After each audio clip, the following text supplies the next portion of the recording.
A'udzu billahi minasyaitonir rajim. Bismillahirrahmanirrahim. Assalamualaikum warahmatullahi wabarakatuh. Apa kabar Bapak Ibu, sehat? Udah makan malam? Belum. Alhamdulillahirabbil alamin.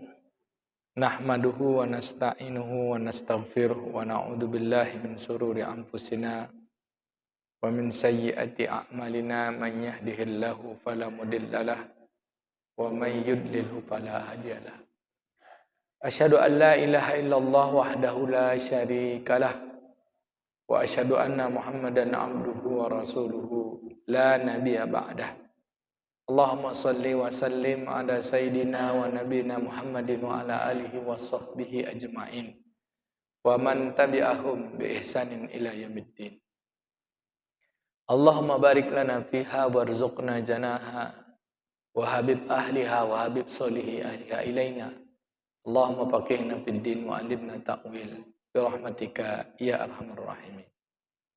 Yang saya muliakan para muallim dan muallimah, para asatiz, ustadz ustazah, pengurus masjid, pemuka masyarakat, Pak Imam, orang-orang tua kami, bapak, ibu, abang, kakak, serta adik-adik, semua yang berhadir, besar tak disebut gelar, besar tak dihimbau gelar, yang kecil pun tak disebut nama. Semoga kita semua senantiasa diberi Allah keberkahan, diberi Allah kesehatan, ampunan, dan rahmat yang senantiasa tercurahkan. Amin ya rabbal alamin. Maghrib ini kita sudah masuk kepada tanggal atau sudah masuk ke tanggal 22 Muharram tahun 1445 Hijriah. Tidak terasa, Pak. Sudah 22 hari tahun baru berlalu. Mudah-mudahan yang kita harapkan dari tahun baru 1445 ini bukan tahun barunya, tapi yang kita tinggalkan. Itulah makna kata hijrah, diambil dari kata hajaro, meninggalkan yang lalu. Apa yang kita harap dari yang kita tinggalkan? Semua yang baik-baik diterima Allah jadi amal soleh. Semua salah dan khilaf diampuni Allah Subhanahu wa taala. Amin ya rabbal alamin. Untuk malam hari ini kita lanjutkan kajian kita yang berkaitan dengan akhlak dan tazkiyah an-nafs. Malam hari ini karena berawal memasi momen tahun baru, saya ingin membahas satu hadis. Hadisnya berkaitan dengan akhlak. Yaitu hadis yang diriwayatkan dari Sa'ad bin Sahal. Sa'ad bin Sahal. Jadi sahabat ini banyak nama, Pak. Ada Sa'ad bin Abi Waqqas, ya, Pak. Ada Sa'ad bin Sahal. Hadis ini diriwayatkan oleh Imam At-Tabrani dalam kitab Mu'jam. Jadi kitab Mu'jam Tabrani itu ada 3. Yang pertama Mu'jam Al-Kabir. Yang kedua Mu'jam Al-Awsat. Yang ketiga Mu'jam As-Saghir. Kalau ini diriwayatkan dalam kitab Mu'jam Al-Awsat. Al-Awsat itu maknanya majmu'. Kitab beliau itu ada yang besar, ada yang tengah-tengah, ada yang kecil. Jadi kitab kumpulan yang ditulis oleh Imam At-Tabrani dalam kitab Mu'jamnya. Ada dari Sa'ad bin Sahal radhiyallahu an. Dari Sa'ad bin Sahal radhiyallahu an, bahwa Rasulullah SAW ngomong ke beliau. Kata Nabi gini, Sa'ad, kata Nabi. Sa'ad di sini pakai D ya, Bu, enggak pakai T. Kalau pakai T itu namanya waktu, sa'ah. Ini lebih ke Sa'ad. Sa'ad itu bahasa kitanya Sa'id, Pak. Bisa sa'idah maknanya bahagia. Sa'idah itu senang. Tapi kalau Sayyid, nah itu pemimpin. Ada bapak ibu yang namanya Bapak Sa'id di sini. Ada Pak Sa'id. Kalau ibu ada namanya Sa'idah. Orangnya menyenangkan. Jadi Sa'ad ini disebutkan Nabi, ya Sa'ad, aku didatangi Jibril.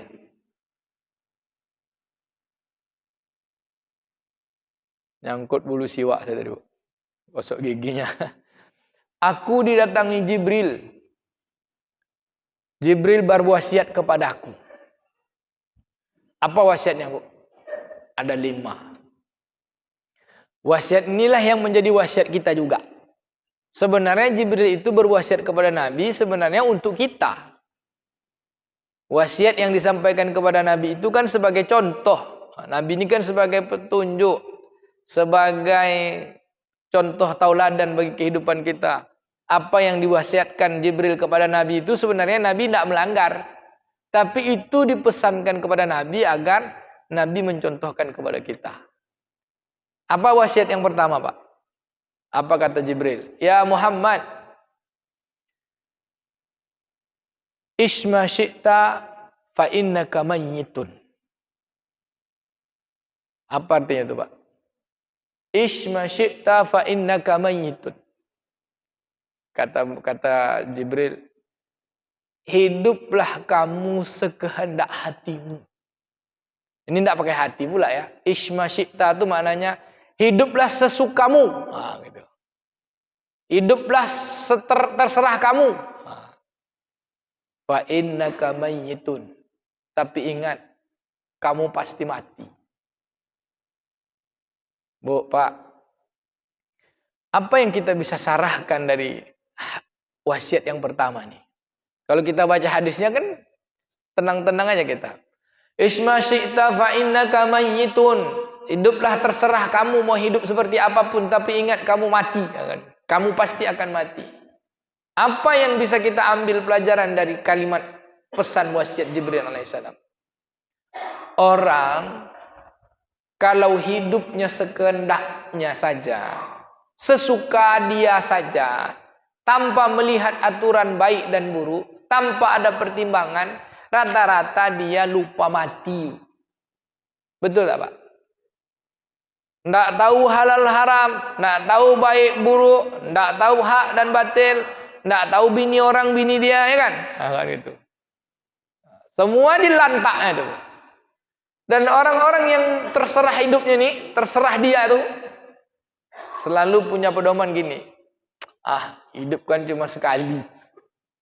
Hidup kan tak 2 kali. Mumpung. Wah, haji mumpung. Besok kita tak punya kesempatan lagi. Padahal hidup tuh memang sekali. Tapi kita tak akan bisa lagi kembali. Harusnya kalau hidup sekali baru buatlah yang terbaik. Tapi mereka bilang, ini mumpung. Mumpung jadi kepala dinas misalnya. Tapi bukan Pak Ardison, Pak. Bukan. Udah pensiun dia dah. Tengok tenang-tenang aja dah kan. Mumpung jadi kepala dinas, ini kesempatan. Mumpung jadi anggota DPR, ini kesempatan. Mumpung. Bilo lele. Kalau ndak awak, kalau sekarang, kalau besok kita belum tentu. Tapi akhirnya mereka tidak memperlihat. Kalau misalnya dia menjadikan mumpung saatnya kita punya jabatan, maka saat inilah kita gunakan jabatan itu untuk mentaati Allah. Tapi yang di sini kan kata Jibril tadi apa? Hiduplah terserah kamu. Siapa orang yang terserah hidup itu? Orang yang lupa mati. Siapa orang yang lupa mati itu? Lupa terhadap dirinya. Siapa orang yang lupa terhadap dirinya? Orang fasik. Siapa yang nyebut? Allah Subhanahu wa Ta'ala. Buka. Ini syarahan ya. Kita sarahkan itu maknanya kita jelaskan. Buka surah Al-Hasyr ayat 19. A'udzu billahi minasyaitonir rajim. Bismillahirrahmanirrahim. Wala takunu kalladzina nasullaha fa ansahum anfusahum. Ulaika humul fasiqun. Berarti apa? Wala takunu kalladzina nasullaha fa ansahum anfusahum. Kata Allah. Dan jangan kamu lupa dengan Allah. Kalau kamu lupa sama Allah, kamu nanti fa'ansahum anfusahum. 2 kali Allah nyebut. Fa'ansahum anfusahum. Kamu nanti lupa dengan dirimu sendiri. Siapa yang lupa dengan dirinya, Pak? Ya tak tahu dirinya mau kemana. Apa kata Allah? Orang yang lupa Allah akan lupakan dirinya. Dan mereka itulah orang-orang yang fasik. Siapa yang fasik? Tahu benar tapi tak sanggup melakukan kebenaran.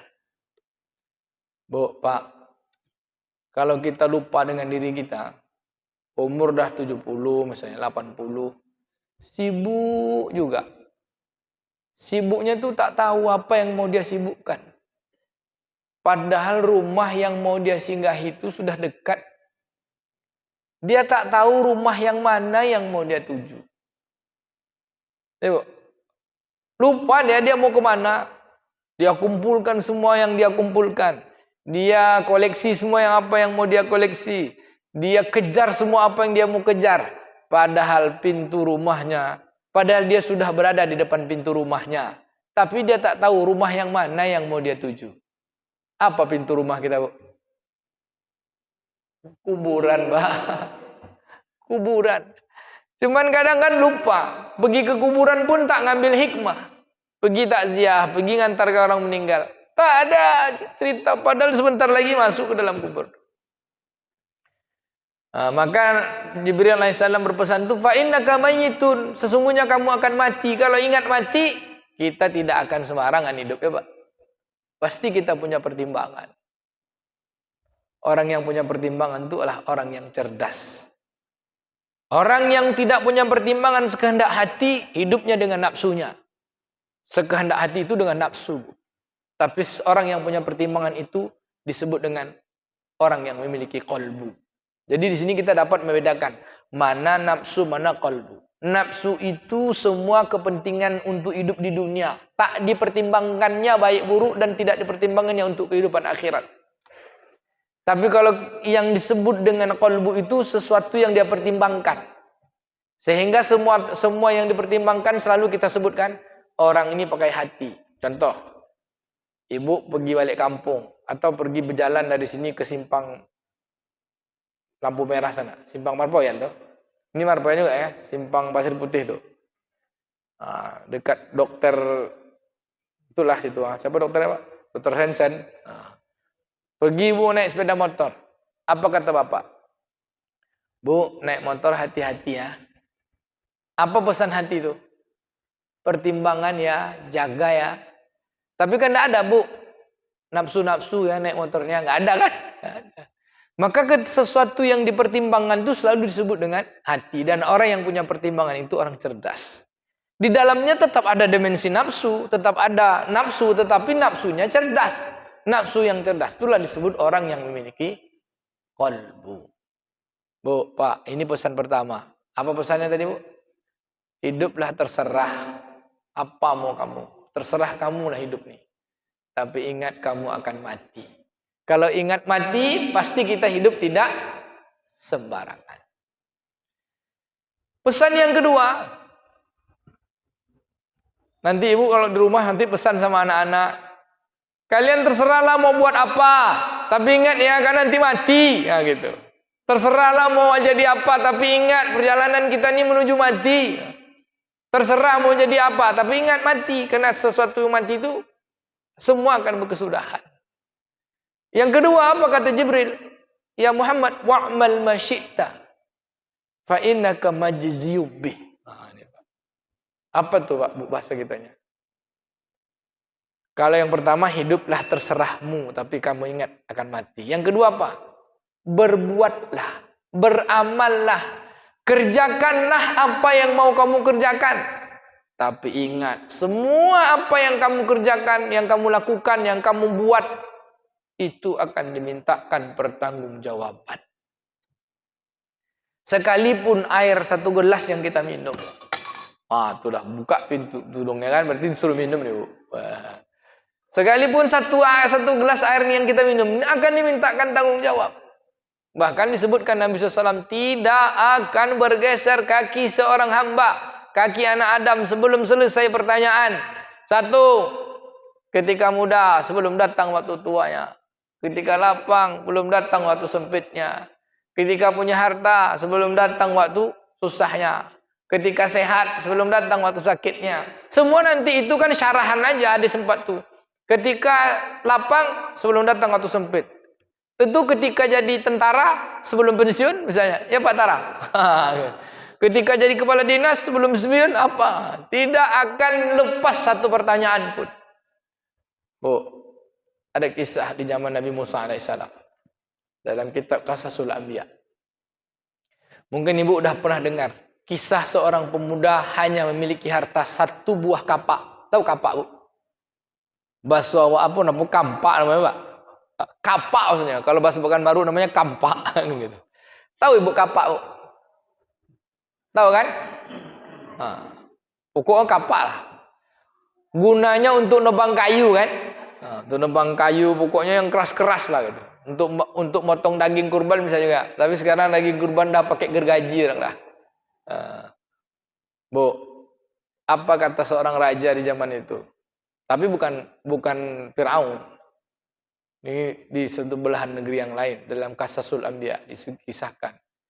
Kata seorang raja, siapa yang betul-betul setia kepadaku sampai dia siap menemani aku di dalam kubur kalau aku mati, maka aku akan kasihkan dia kerajaan ini dan akan kunikahkan, akan menjadi kerajaan ini akan diserahkan kepadanya dan dari harta warisannya untuk dia semuanya, dan dia boleh menikahi anakku, anak raja.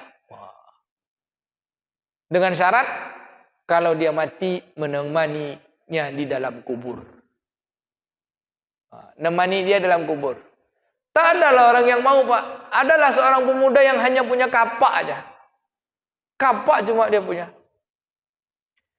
Lalu dia datanglah karena dapat pengumuman, dapat informasi kan gitu. Dapat iklan, siapa yang siap menemani raja kalau raja mati di dalam kuburnya, maka dia akan diberikan hadiah untuk seluruh kerajaan untuk dia. Oh, teriming-iming. Dia akan dinikah, akan kawin dengan anaknya. Tentu dia jadi raja kan gitu. Berapa lama? Tidak perlu lama, 40 hari aja. Nemaninya di dalam kubur selama 40 hari. 40 hari, Pak. Bukan untuk selama-lamanya. Kalau selama-lamanya kan mati dia. Jadi bikin kuburan terus temani, Pak. Gimana cara bikinnya tuh? Mungkin bikin kotak atau bagaimana lah.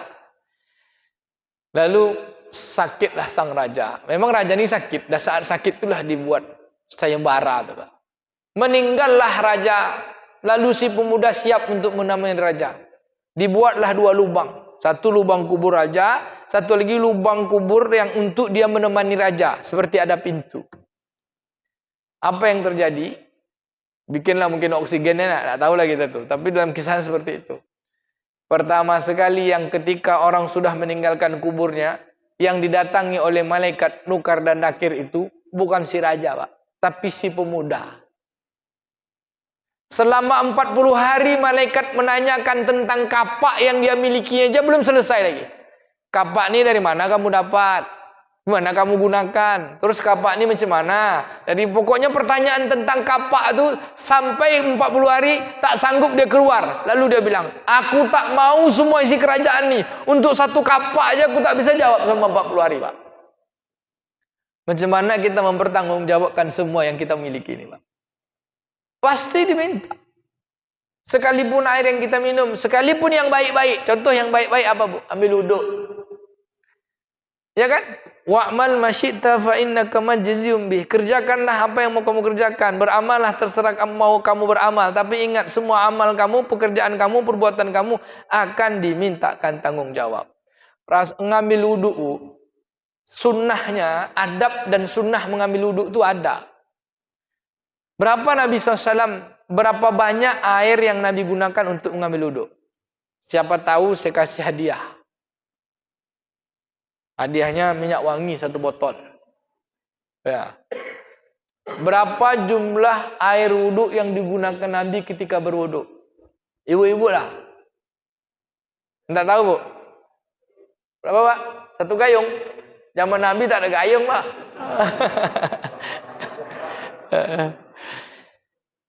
Nyerah. Jumlah air yang digunakan Nabi, volume ya, kalau air itu volume ya. Banyaknya air yang digunakan Nabi itu untuk berwuduk 1 muk. Muk tahu, Bu? Muk. Kan gelas tuh ya. Kan muk tuh.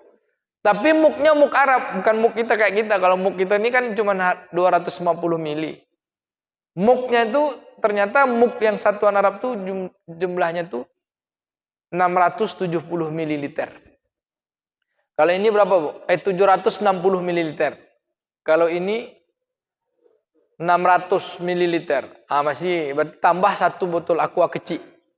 Bisa enggak ambil wuduk dengan 1 botol ini ditambah 1 botol kecil? 670 mili ya, maaf, bukan 750, 670 mili. Anggaplah 1 liter, Pak. Bisa ambil uduk 1 liter? Bisa harusnya kan? 1 gelas pun bisa harusnya. Tapi kebanyakan kita ambil uduk kalau udah pakai keran tuh. Ada mahasiswa bimbingan saya, Bu, ini kalau live dengar dia mungkin nih. Namanya Ucin Muhsin. Pegawai RAPP sana. Dia penelitian tentang pemanfaatan air di pondok pesantren. Pemanfaatan air di pondok pesantren ditinjau dari 3 sisi. Dari sisi syariat, adab dan sunnahnya, dari sisi ekonominya, dari sisi ekologinya. Kesimpulannya apa, Pak? Di 2 pesantren. Saya sebut pesantrennya. Ada jurnalnya tuh. Diuji oleh para profesor. Saya juga termasuk ujinya kan. Kesimpulannya apa? Bahwa mayoritas orang mengambil wudhu. Ini di pesantren ini dengan 120 responden. Secara ekonomi boros. Secara lingkungan tidak ramah lingkungan. Air berserak-serak. Secara syariat, adab dan sunnah sudah tidak. Adabnya sudah berserak-serak. Wuduknya sah tapi adabnya kurang. Hasil penelitian beliau itu menyatakan rata-rata berwuduk itu habis air 5 liter. Kalau pakai keran tuh, Pak. Set. Di saat kita tak berwuduk tuh air tuh terus saja mengalir. Ya kan, kita cuma perlu basuh wajah.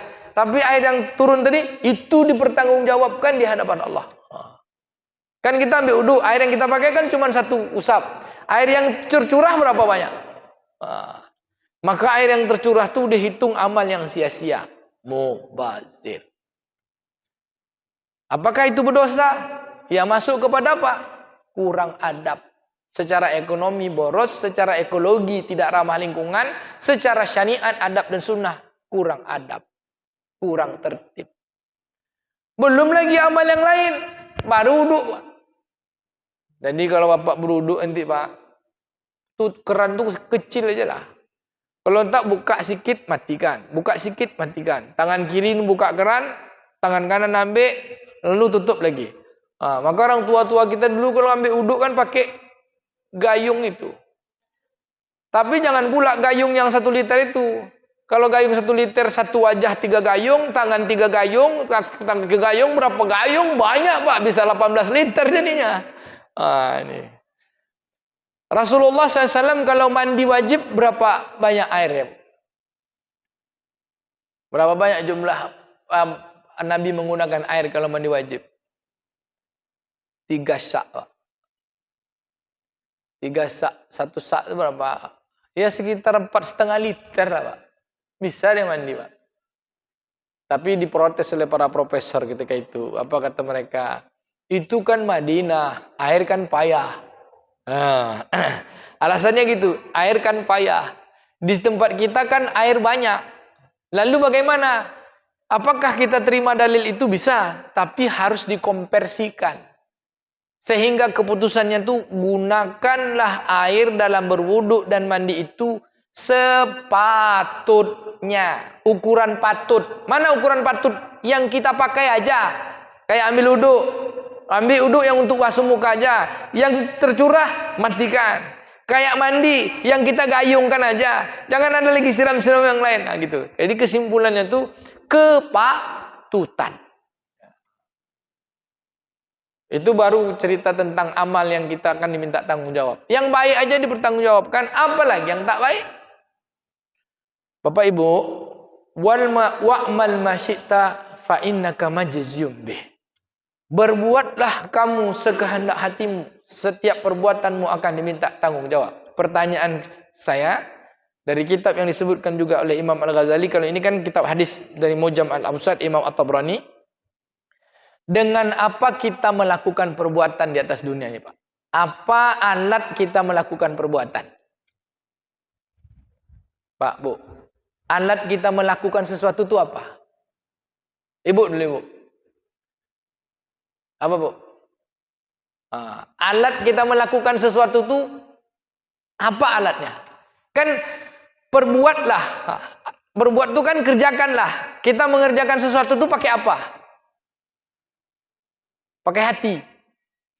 Macam mana hati ngerjakan masak, Bu? Bisa hati masak, tengoknya masaklah, masak itu bisa. Perbuatan, doing something bahasa Inggrisnya. Kalau bahasa Inggrisnya doing something, ya, kerjakanlah sesuatu.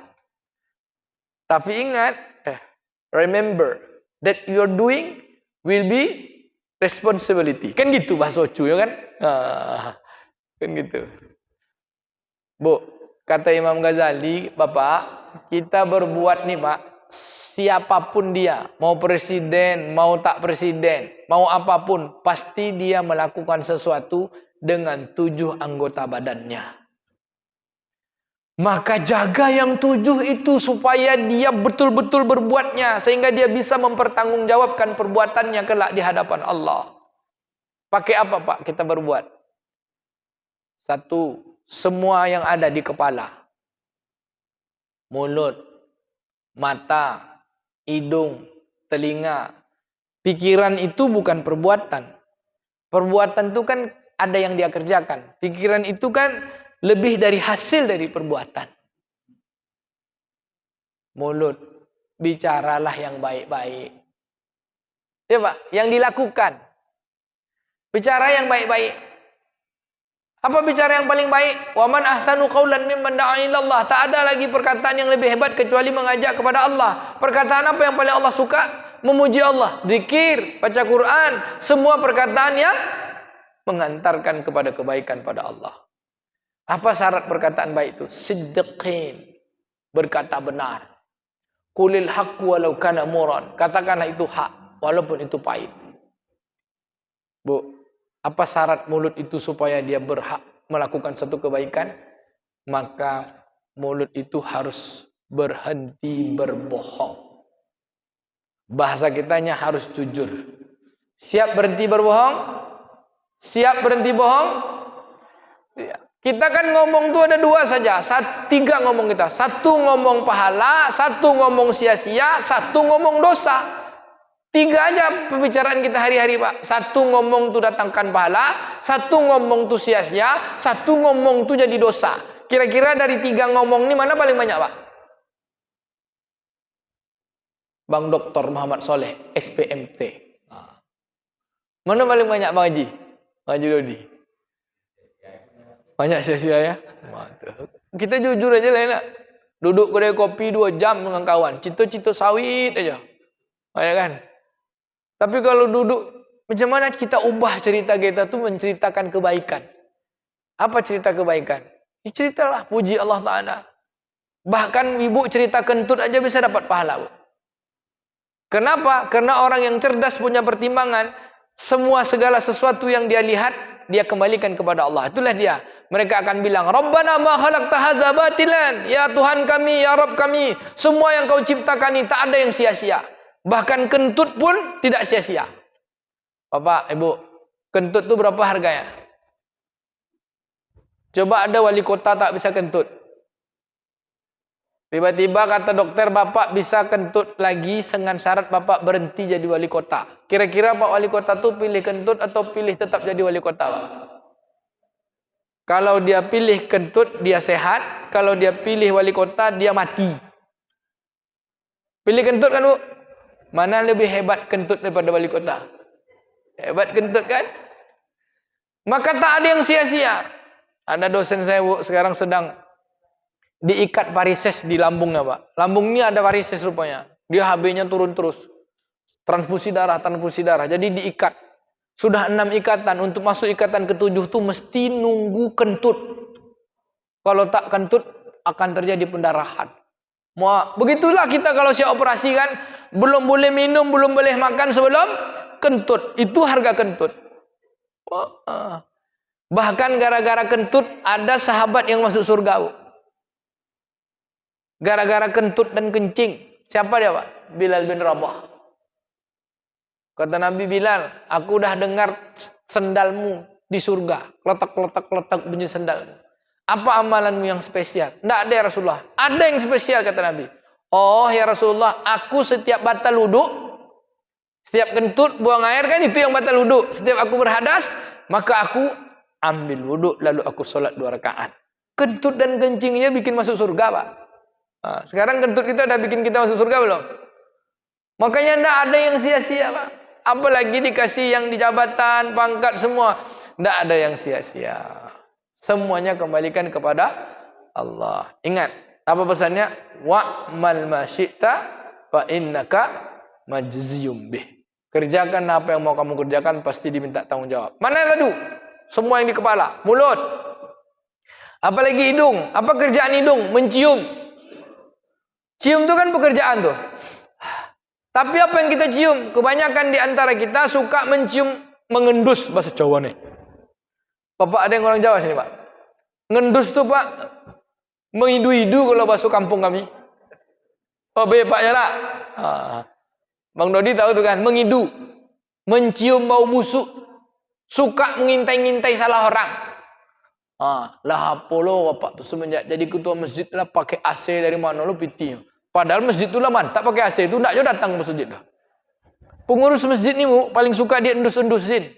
Apalagi kalau pas giliran azan enggak ada dia datang dah. Hayya 'alas shalah. Yang suka ngendus-ngendus tuh kalau panggil azan enggak datang dah.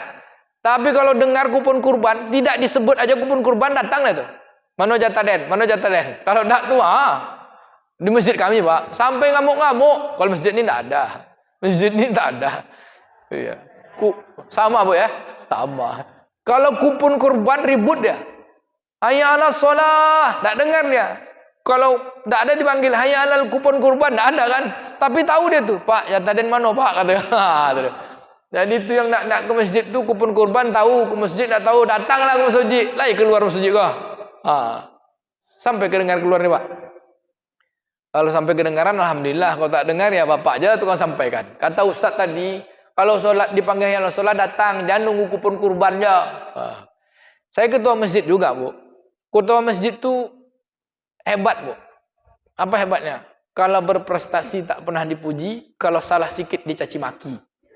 Itulah hebat pengurus masjid. Nah ada digaji tidak, dia apa tidak, kadang duit dia keluar lagi. Itu pun dicurigai.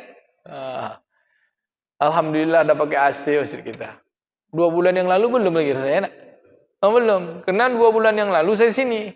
Sudah tuh saya ke Thailand. Kemarin tuh saya baru balik dari Thailand. Ditelepon Haji Kobyun.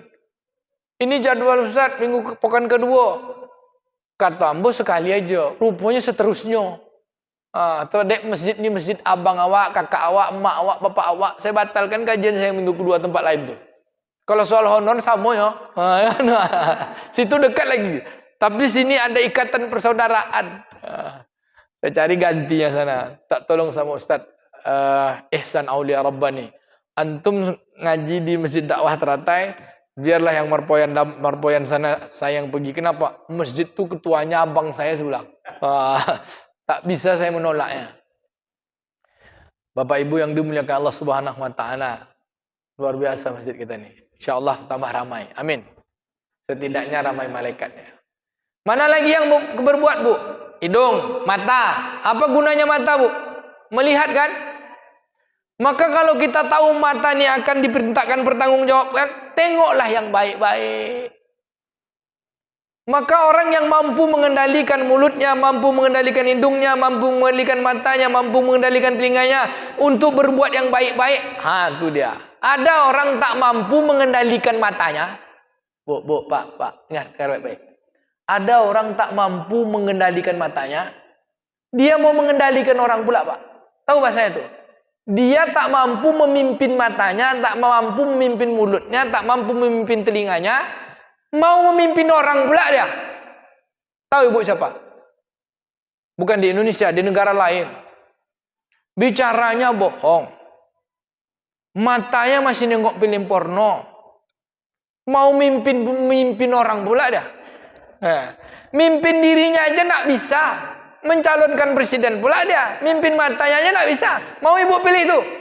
Bukan Indonesia, Bu, negara lain. Indonesia enggak ada. Calon-calon pemimpin kita pandai semua, Bu. Pandai mota. Astagfirullahalazim. Mana lagi, Bu? Telinga. Mana lagi, Bu? Tangan. Tangan ini harus pandai memberi, jangan pandai ngambil aja. Ku punya den, ku punya den, ku punya den. Kalau semakin banyak kita ngambil, kita namanya rakus. Tapi kalau kita sebanyak, makin banyak kita memberi, kita namanya kaya. Kenapa orang yang memberi itu? Karena dia cukup. Allah Subhanahu wa Ta'ala Maha Kaya. Apa sifat Allah yang Maha Kaya? Allah Maha Pemberi. Yang kaya itu bukan banyak harta, tapi yang suka berbagi. Korun itu paling kaya, tapi dia disebut bakhil, rakus dan tamak. Tapi Nabi Ibrahim itu kaya. Dengan korbannya Nabi Ibrahim, sedekah Nabi Ibrahim, di antara banyak yang paling bersedekah itu Nabi Ibrahim. Berapa korban Nabi Ibrahim, Bu? 100.000 ekor onta. Pernah kita korban 100.000 ekor onta. Tercatat dalam selama dia hidup tuh mengorbankan korban untuk Allah Ta'ala tuh 100.000 ekor onta. Nah, kita 1 ekor kambing aja udah senang gitu ya nak. Alhamdulillah. Mana lagi Bapak Ibu kita berbuat dengan perut? Apa yang kita masukkan ke dalam perut? Makanan. Lihat sumber makanan kita. Pertama, halal atau haram. Yang kedua, subhat atau tidak. Yang ketiga apa? Makan ini halal atau halalan thayyiban. Contoh, haram halal dah jelas ya, zatnya. Atau sumber yang kita dapat uangnya dari cara yang haram. Ada makanan tuh halal, tapi sumbernya haram. Duit korupsi misalnya kan. Duit maling, belikan makanan. Makan tuh. Tumbuh dagingnya dari makanan yang haram. Dari sumber makanan yang haram. Makanannya halal zatnya, tapi sumbernya haram. Kalau zat yang haram apa? Babi. Itu haram tuh kan. Nah, ada lagi makanan yang subhat. Tak jelas nih. Mana nih? Ini honor atau SPPD nih. SPPD katanya. Tapi dia tak turun lapangan. SPPD 3 hari dibikinnya 2 hari setengah. Hitunglah 3 hari katanya. Dibulatkannya jadi 3 hari. Kena tuh kan. Berangkat 5 orang. Dia tulis 6 orang. Masuk koran tuh kan. Ada ya Bu ya? Masuk detik. Saya tengok. Tukang pemberantas korupsi Indonesia pula tuh. Sudah. Berangkat 5 orang ditulisnya 6 orang. Tapi bukan Indonesia. Entah negeri mana tak tahu juga Pak. Bu. Kita berbuat dengan tangan kita. Jadi pandai memberi. Bukan pandai menarik. Tapi pandai mengasih. Lalu perut, pandai makan. Ada satu lagi, halalan thayyiban. Apa itu halal? Lagi baik. Jangan hanya sekedar makanan halal, Bu. Ayam tuh halal. Tapi ayam halal tuh tengok thayyibnya. Tukang sembelihnya sholat atau tidak. Dia halal tuh. Tapi thayyiban enggak. Maka bapak saya pesankan kalau beli ayam, Pak, tengoklah tukang jual ayamnya tuh sholat tuh, yang sembelihnya sholat atau tidak. Ini dia sambil nyembelih rokok di sini. Baju tuh buka. Bismillah katanya. Azan sholat zuhur tak ke masjid. Itu makan ayam seperti itu, ayamnya halal karena disembelih dengan baca bismillah, tapi penyembelihnya orang fasik. Akan membuat kita lemah dari beribadah. Mending Bapak Ibu kalau menengok ada penjual ayam gitu, saya potong sendiri. Bapak potong sendiri. Atau tandai, sini siapa yang jual ayam, yang tukang jual ayamnya tuh sholat. Kalau saya langganan ayam saya memang orang jemaah masjid. Kadang-kadang datang kita situ, Ustaz potong sendiri gitu ya. Pak De aja lah, Pak De kan sholat. Halal tuh Bu, tapi nggak kurang thayyib. Baik, perut, apa lagi yang kita berbuat? Kemaluan. Kemaluan dosa besarnya berzina. Lalu dosa kecilnya apa? Istinjaknya tidak bersih. Di antara istinjak tak bersih itu apa Bu? Bapak, kalau kencing berdiri Pak. Nabi katakan ar-rijal baul qa'iman. Laki-laki yang kencing berdiri itu jipaun, tercela. Kenapa? Kalau kita kencing berdiri itu tidak tuntas, Pak, air yang ada di kandung kemih kita. Maka ketika kita ruku, kan kita kencing berdiri itu gini kandung kemih kita. Ketika kita ruku posisinya seperti duduk. Maka kalau seperti duduk dia akan mengembang. Yang sisa mengembangkan ada lagi di saluran air kencing kita. Maka dia akan mendorong keluar. Terasa atau tidak akan membatalkan wudhu kita.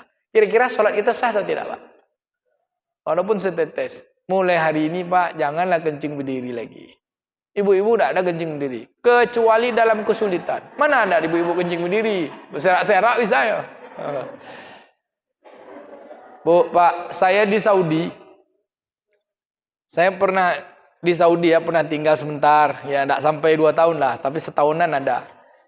Selama saya di Saudi, bolak-balik nih. Dari 2012 sampai 2023 nih, bolak-balik. Besok Oktober berangkat lagi, November berangkat lagi, Januari berangkat lagi. Belum pernah saya menemukan WC tempat khusus orang kencing berdiri. Tidak ada, Bu. Minimal jongkok, minimal duduk. Tidak ada tempat berdiri. Baik di hotel, baik di bandara, baik di mana-mana tempat, tidak ada tempat kencing berdiri. Tapi di Indonesia, jangankan di hotel, di bandara, di masjid aja ada kencing berdiri. Ini dia. Apa hukum kencing berdiri? Hukumnya itu disebut ulama, dia makruh tahrim. Makruh yang sudah mendekatkan kepada haram. Di mana letak haramnya? Ketika najisnya tidak bersih. Maka kalau bapak kencing berdiri, pak, bikin jongkok separuh badan. Bikin jongkok separuh badan gitu. Supaya dia mengembang. Kemudian berdehamlah. Udah tuh urut batang kemaluan kita bawah tuh. Urut tempat keluarnya. Sampai betul yakin kita, tidak ada lagi yang tersisa. Itu yang diajarkan Nabi. Bapak buang air ada batuk-batuk enggak, Pak? Tadi kalau ada orang masuk kamar mandi terus dia bilang, itu dia mengeluarkan sisa tuh, Pak. Itu sunnah Nabi sallallahu alaihi wasallam. Baik. Dengan itu semualah kita berbuat. Maka kata Imam Al-Ghazali, peliharalah badanmu yang berbuat itu, yang beramal itu. Kenapa? Karena semua perbuatannya dimintakan tanggung jawab. Makanya ketika kita berwudu, yang dibasuh apa, Bu? Yang ketika berwudu apa yang dibasuh? Muka. Apa yang dibasuh lain? Tangan. Apa dibasuh kepala? Apa dibasuh telinga? Apa dibasuh kaki? Sebelum itu membasuh kemaluan kita bersuci kan? Maka semua yang itulah yang berbuat. Maka jaga dia. Jadikan dia gembalaanmu. Jangan dia mengembalakan dirimu. Sepakat? Habis waktu, Pak. Ada 2 menit lagi. Baru 2 pesan ya? 3 pesan ketiga. Apa kata Jibril? Ya Muhammad, ahbib masyita fa innaka mufarikuhu.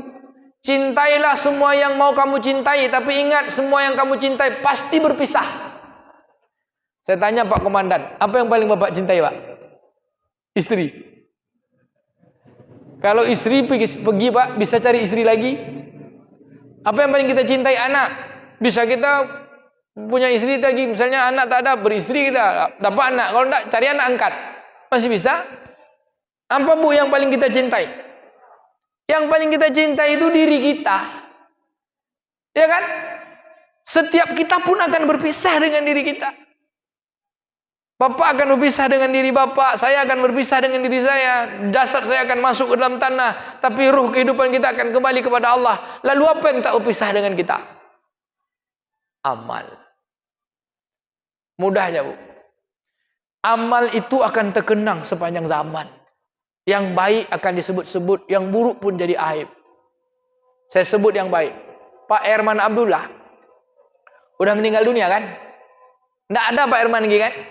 Tapi ada perbuatannya kekal, terus saja disebut-sebut. Apa? 8 kali dapat adipura berturut-turut, satu-satunya wali kota di Indonesia. Sehingga dia dimakamkan di Taman Makam Pahlawan. Kan baiknya dia yang teringat.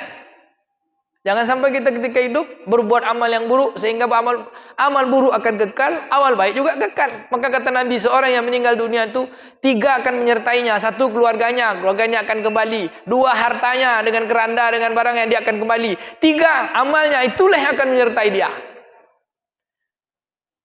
Bu, tadi kan beramallah terserah kamu, tapi ingat akan dimintakan tanggung jawab.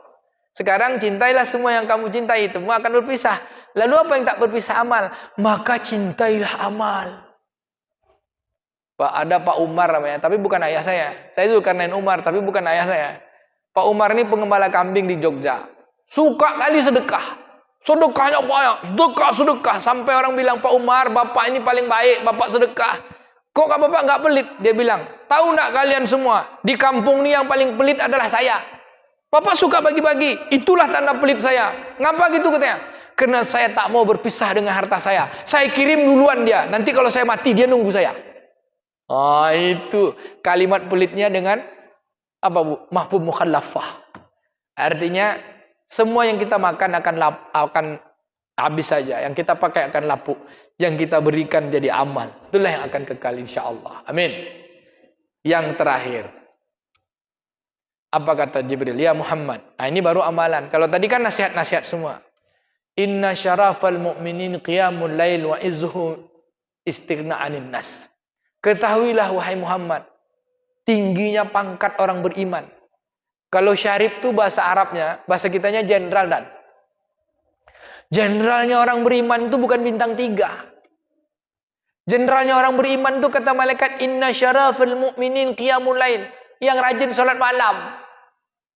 Jadi komandan walaupun pangkatnya serda atau serka atau mayor, tapi kena rajin salat malam, komandan di sisi Allah sudah dapat jenderal. Bapak Ibu mau jadi jenderal tak? Maka salat malam, inna syarafal mu'minin fi qiyamul lail. Sesungguhnya jenderal, tingginya, kemuliaan orang beriman itu ada pada salat malam. Maka kalau kita ke Amerika kan disebut sheriff kan? Itu sheriff, gubernur buat negara bagian. Bu, mana yang salat malam? Salat malam itu ada 2, satu yang wajib, satu yang sunat. Yang wajib mana Pak? Isya dan subuh.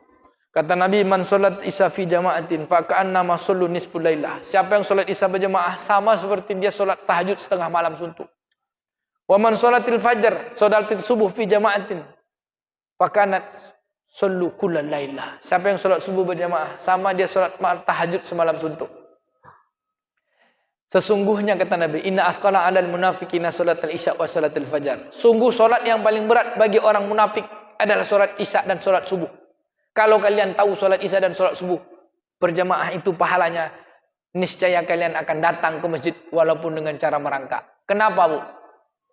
Basyaruhum kata Nabi, kasih berita gembira kepada mereka yang berjalan di kegelapan malam. Kenapa? Nanti di yaumil akhir, di yaumil kiamat, merekalah yang memiliki cahaya yang paling terang. Rabbana atmim lana nurana waghfir lana innaka ala kulli syai'in qadir. Yang kita perlu saat itu cahaya, Pak. Dari mana? Dari orang-orang yang berjalan di waktu malam. Kemana? Ke masjid, ke tempat sholatnya. Kami sholat tahajud, meninggalkan tempat tidurnya, berjalan ke kamar mandi, ngambil wuduk ke tempat sajadahnya. Itu berjalan di tengah malam. Maka semua sholat malam hebat. Sholat isyanya hebat, sholat subuhnya hebat, sholat tahajudnya hebat, sholat fajarnya hebat, sholat witirnya hebat. Jadi ada 5 ya Bu, 2 wajib, 3 sunat.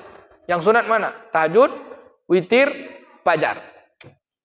Fajarnya lebih baik daripada dunia dan seisinya. Sholat witirnya penyempurna seluruh amal dalam malam hari itu. Sholat tahajudnya sebagai amal tambahan bagi kamu. Asa ayat busaka rabbuka maqaman mahmuda. Semoga Tuhanmu, niscaya kamu disempatkan Allah pada posisi yang paling terpuji. Lalu ditutup apa kata Jibril tadi? Wa izzuhu istighna anin nas. Ketahuilah wahai Muhammad, izzah. Izzah itu apa bahasa awak acuh? Apa bang? Izzah. Marwah. Kalau satu kemuliaan, ini kehormatan. Marwahnya orang beriman itu tidak bergantung ke orang lain. Tidak bergantung kepada manusia, tidak gantung kepada kepala dinas, tidak gantung kepada siapa. Dia hanya bergantung kepada Allah. Apa namanya itu? Izzahnya orang beriman itu tidak bergantung kepada harta, pangkat, jabatan orang, manusia. Tidak. Istighna anin nas. Dia hanya bergantung kepada Allah. Bergantung kepada Allah itu apa namanya itu Pak? Tawakal. Maka tawakal itu, beruntunglah orang bertawakal di depan.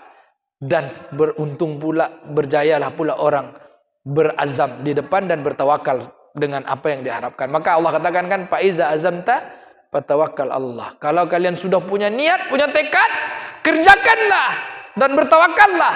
Allah akan sampaikan. Maka Bapak Ibu ada doanya. Mau doanya? Doa tawakal paling hebat. Buka surat At-Taubah ayat 129. Amalkan itu 10 pagi 10 petang.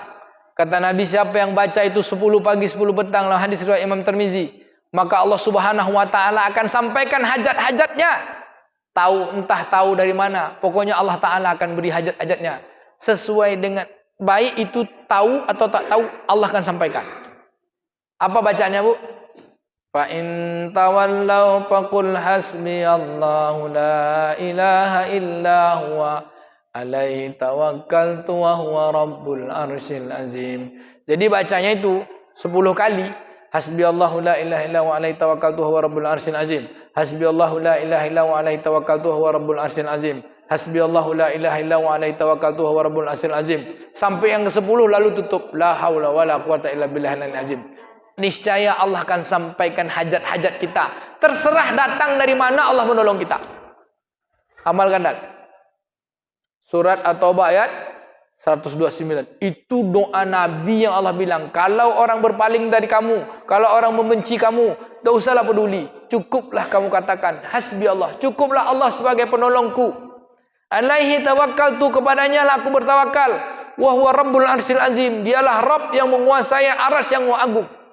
Lalu kita katakan, la haula wala quwata illa billah. Ini yang paling hebat, Bu. Kehormatan kita. Kalau sudah kita serahkan pada Allah, yang tak mungkin jadi mungkin, yang lemah akan jadi kuat, yang gelap akan jadi terang, yang keras akan jadi lunak. Kenapa? Karena la haula wala quwata illa billah, la ilaha illallah. Demikian kajian kita. Mohon maaf atas segala kekurangan. Terima kasih segala perhatian. Ada 2 amalan yuk. 3 pesan, 2 amal. Pesan 1, hiduplah terserah, tapi ingat mati. 2, beramallah, tapi ingat akan diminta tanggung jawab. 3, cintailah semua, pasti akan pisah. Maka cintailah amal. Solat malam. Yang kedua, yang kelima itu tawakalnya diperkuat. Dengan apa? Bilang, aku bertawakal padamu ya Allah. Itu ya amalan tadi. Sekurang-kurangnya la haula wala quwata illa billahil aliyil azim. Subhanakallahumma wa bihamdika nasyhadu an la ilaha illa anta nastaghfiruka wa natubu ilaik. Lebih kurang mohon maaf. Mudah-mudahan kita mampu mengamalkan apa yang menjadi wasiat Nabi dari Jibril alaihissalam. Wassalamualaikum warahmatullahi wabarakatuh.